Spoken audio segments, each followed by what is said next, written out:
identifiés dans le Nord Kivu. Tout à fait. Oui. Il ne faudrait pas oublier qu'au-delà de ces 700 morts, c'est juste un ajout. Nous avions connu plus de 10 millions de morts dans notre pays. Et au regard de tout ce que nous avons connu comme atrocité dans ces pays, les Nations Unies nous avons pondu, si je peux dire comme ça, le rapport mapping qui existe. Ces rapports mapping-là, ce sont les experts des Nations Unies, dont les Nations Unies avaient touché dans ces caisses pour payer ces experts en fait de venir faire le travail ici chez nous par rapport à tout ce que nous avions connu comme atrocité. Parce qu'en réalité, nous sommes victimes d'un génocide oublié. Ça existe, ces rapports mapping-là. Oui. Et en 2021, mon aîné Piana a dit ici qu'il faudra que des intelligences soient autour du président Félix Tshisekedi pour nous aider à quitter la situation d'impasse dans laquelle nous sommes aujourd'hui. Parce que la guerre n'est pas de Tshisekedi. La guerre, c'est la guerre du Congo. C'est notre pays qui est agressé. Nous avons les gars un pays de 2 345 000 km². Voilà, merci. Et lorsque Tshisekedi quittera le pouvoir, il devra aussi nous laisser la même superficie. En 2021, comme je le disais, le président Mukwege a raconté le président Tshisekedi. Lui a fait part de l'existence du rapport mapping. Et il lui avait dit, pour bien asseoir votre pouvoir, écrivez au Conseil des Nations Unies, afin que le tribunal pénal international soit établi pour la RDC. Pour que tous les criminels qui ont endeuillé le pays, à l'interne comme à l'externe, soient poursuivis. Et parce que lorsque le tribunal pénal international est établi par un pays, c'est une résolution des Nations Unies qui est opposable dans tous les pays membres des Nations Unies. Ça veut dire que s'il y a un criminel qui se retrouve en Afghanistan et que l'Afghanistan soit membre de l'ONU, on mettra la main dessus pour que celui-là soit condamné. Mais jusqu'au jour d'aujourd'hui, le tribunal pénal international n'a jamais établi. C'est une faiblesse.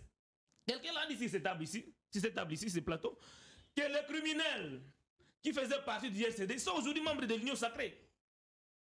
Et dans les institutions. Dans l'entretemps, les victimes de tous ces gens-là, ils sont là. C'est cela la source même des groupes armés. Imaginez-vous un citoyen qui a vu un citoyen lambda violer sa mère, tuer tout son village, calciner tout son village. Quel sera le sentiment de celui-là? N'est-ce pas un sentiment de vengeance? Quand il se venge, il va aller prendre des armes pour chercher comment se venger contre la personne qui a eu à agresser, à violenter sa mère, ses soeurs et consorts. Le rapport mapping, c'est là même la faiblesse sur le plan international. Parce que tout le travail que la communauté internationale a fait pour la RDC n'a jamais mis ça en pratique. Nous devons d'abord par moment nous poser les problèmes à l'interne. Qu'est-ce qui ne va pas dans notre pays, à l'interne ici, avant de voir les autres? Avant de voir les autres. Moi, je voudrais vous relancer. Acceptez Oui. que je vous relance. On doit voir ce qui ne va pas chez nous avant de voir les autres. Nous sommes face à une situation depuis le lundi dernier.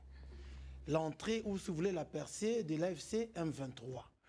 Tout ce que vous dites là, est-ce que si la RDC mettait en pratique, ça veut dire que le M23 AFC n'avancerait plus et qu'il ne trouverait plus de raison de pouvoir, on va dire comme ça, comme ils le disent eux-mêmes, se rebeller? C'est ça la question. Messieurs les journalistes, il faut bien me suivre. Si le gouvernement congolais écoutait Dr Denis Mukwege, on ne serait pas dans cette impasse ici aujourd'hui. Expliquez-nous. Je m'explique. Il a dit, M. Konga, ici. Les anciens membres du RCD sont dans le gouvernement. Ils ont pris les armes contre le pouvoir. Et au finish, ils ont été amnistiés et ils ont recouvré des postes de responsabilité dans le gouvernement, dans l'armée, dans le même gouvernement. S'il vous plaît. Comment voulez-vous que ça se passe autrement, puisque justement Messieurs pour taire les armes, je vous en prie, oh là là. Comment voulez-vous que ça se passe autrement, puisque justement pour taire les armes, il y a cette convenance-là où on vous impose, on vous dit, il faut le mixage, etc., etc. Mais vous dites, et d'ailleurs c'est le cas maintenant, non? Félix Tshisekedi dit, je ne négocie pas avec les M23, on l'attaque. La seule possibilité pour lui, c'est de dire, je négocie, et puis on arrête. On fait comment? Permettez-moi alors de réfléchir convenablement, messieurs les journalistes. Récemment ici, le président Dr Denis Mukwege recommande encore au gouvernement, une fois de plus, de revenir dans le cadre de l'accord cadre d'Addis Abeba. Ouais. C'est un accord qui donnait tout à notre pays. Normalement, le gouvernement congolais, le président Tshisekedi, ne devrait pas négocier avec Kagame. Non.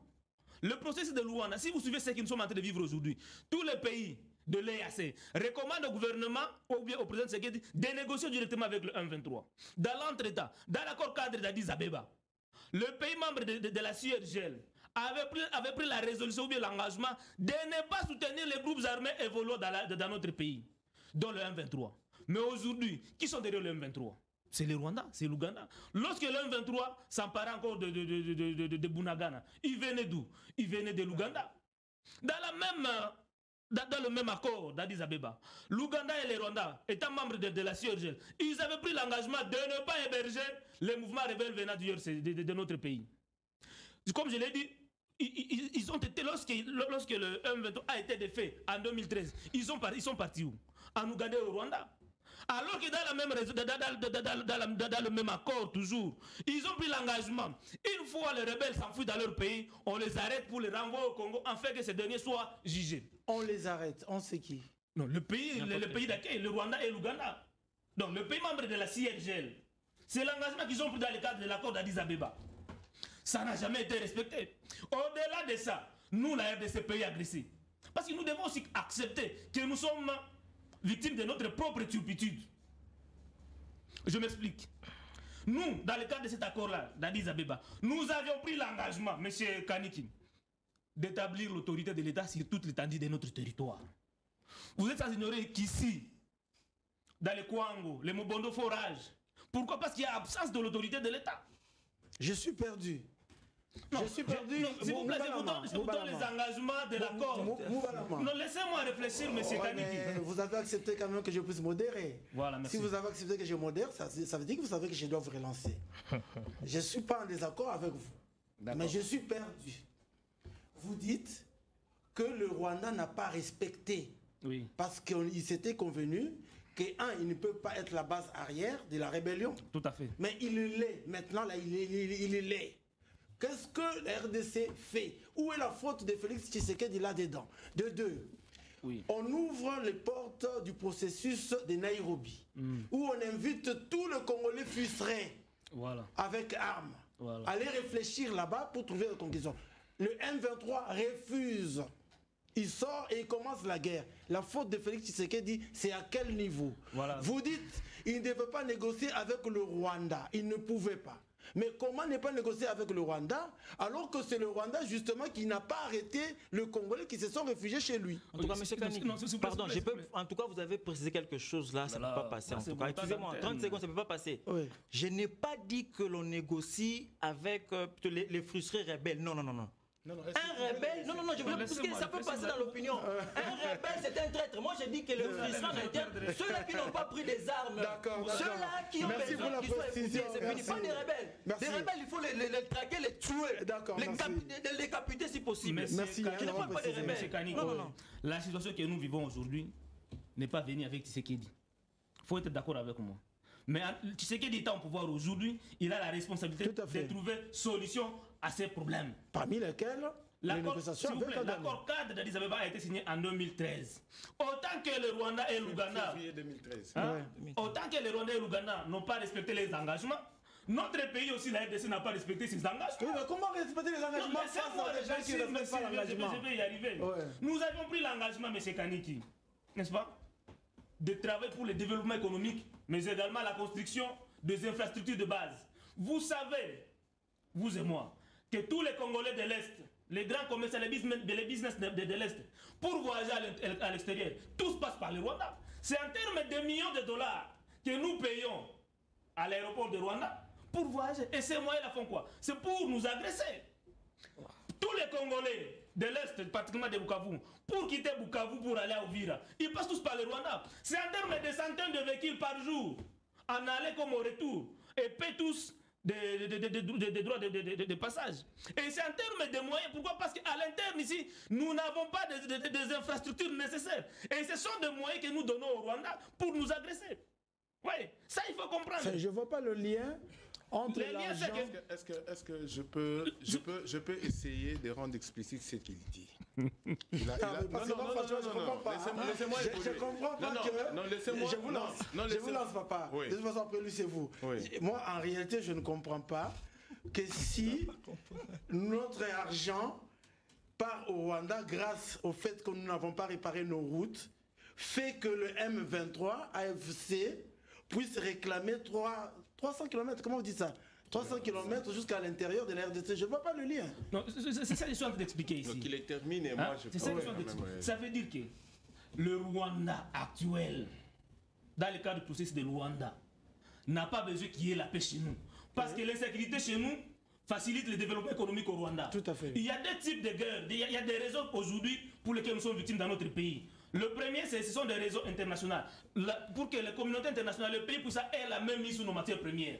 Ça, c'est le conflit économique dont nous vivons. Et ça, c'est pour l'intérêt des Occidentaux. Au niveau du Rwanda, ils ont aussi leur intérêt. L'hégémonie rwandaise, l'expansion du royaume de l'Empire Hima-Tutsi. Tout à fait. Oui. Ouais. Et donc, c'est ainsi que Moukwege est dans un balai diplomatique aujourd'hui. De faire croire, de faire accepter à toutes ces entreprises recelaires, parce que le Rwanda est un voleur. La communauté internationale sont des recelaires. De les faire comprendre qu'il y a lié, n'est-ce pas, de passer par la grande porte. On appelle ça business for peace, de passer par la grande porte, d'avoir des accords avec la RDC et d'abandonner de passer par le Rwanda pour éviter le carnage de nos populations. Donc les entreprises multinationales ont une grande responsabilité. Parce que quand vous voyez, dans le processus à Rwanda, nous sommes focalisés que sur le Rwanda. Nous oublions la donne internationale. Or, la donne internationale est très importante. Et cela nécessite de grands travaux à l'interne. Ce n'est pas M. Piana ici qui va me corroborer. Il n'y aura pas une entreprise sérieuse qui peut venir s'installer dans notre pays avec tout ce qu'il y a comme rétrocommission, détournement et corruption et l'impunité. Pour que les entreprises, les grandes entreprises puissent venir dans notre pays, il faut qu'à l'interne ici, nous puissions travailler. Et ça veut dire que cette guerre dont nous sommes victimes aujourd'hui peut finir, n'est-ce pas, sans qu'il y ait crépitement de balles, avec des accords. Et cela, il faut reconsidérer, comme l'avait proposé le professeur Dr Denis Mukwege, l'accord d'Addis Abeba. Le gouvernement congolais avec sa diplomatie doit tout faire pour quitter les EAC. Parce que quand vous voyez comment est-ce que les conflits régionaux, comme ces conflits se décident aujourd'hui sur les plans régionaux, il y a le bloc EAC contre le bloc SADC. EAC, ils sont tous pro-Rwanda. Et pourtant, les membres de l'EAC, nous, le gouvernement congolais, par sa diplomatie dite d'agissance, a tout donné. Bon, on a invité le président demain ou d'ici samedi, justement, à ce sommet de l'EAC. Doit-il partir ou pas? Il n'y a pas nécessité que le président aille là-bas. Pourquoi? Parce que ce qui appelle Tshisekedi là-bas, le président Tshisekedi risque de se retrouver minorisé. Pourquoi? Parce que l'Ouganda, EAC, AFC, Kenya. Kenya, oui. Pour EFC, AFC, il n'y a que Tshisekedi qui risquerait de se retrouver dans une situation, n'est-ce pas, de minorité.